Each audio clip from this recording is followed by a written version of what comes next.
Die Elsardinenbix von Helmut Metzger. Mein Babett bringt vom Krämer Bäm ein Bix mit Elsardinen heim. Zwar bin ich versicher's euch, kein Freund grad von dem Elisch, sag ich, doch sie ist halt da, es nützt alles nix, drum wird sie aufgemacht. Die Bix.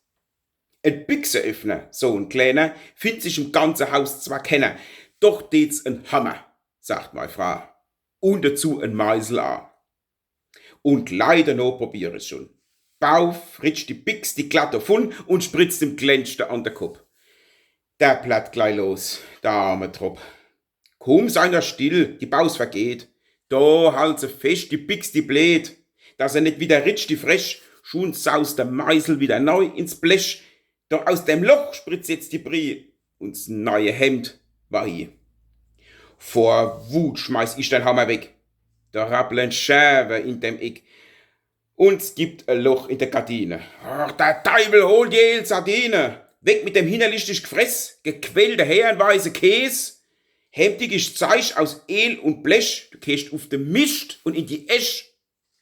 Da kommt die Mama angerannt. Ein Büchsenöffner hat sie in der Hand. Wer wird dann die Geduld verlieren? Da, du's mal mit dem probieren. Ich nehm den Öffner, setzen an. Die ganze Familie nebendran. Zuerst geht's gut. Doch dann kommt's Pech. Ich schneid mich an dem scharfen Blech. Und Blut. Der Fritz lacht. Mich Blut grad, dass mir's überall schon kracht. Schnell um meine Hand ein Sack durchwickeln und dann geht's weiter, Stück für Stück. Für so eine Arbeit mischt euch ein ausgelernter Spengler sei.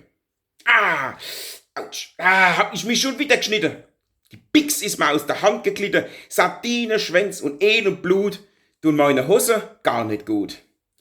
Die Kinder flüchten aus der Küche. Die Mama jammert fürchterlich, ich sprill und übers Tischtuch linne, sie ist das reinste Blut, was die Filzl rinne.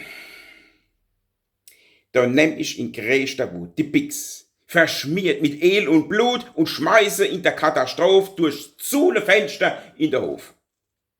Dann lass ich mir beim Metzger Bohle für 80 Cent Aufschnitt holen. Die Wurst, die ist sich wunderbar. Da gibt's kein Krach, kein Selbstmordgefahr. Doch Elsardine, liebe Leute, die sind Entscheidungsgrund ab heut.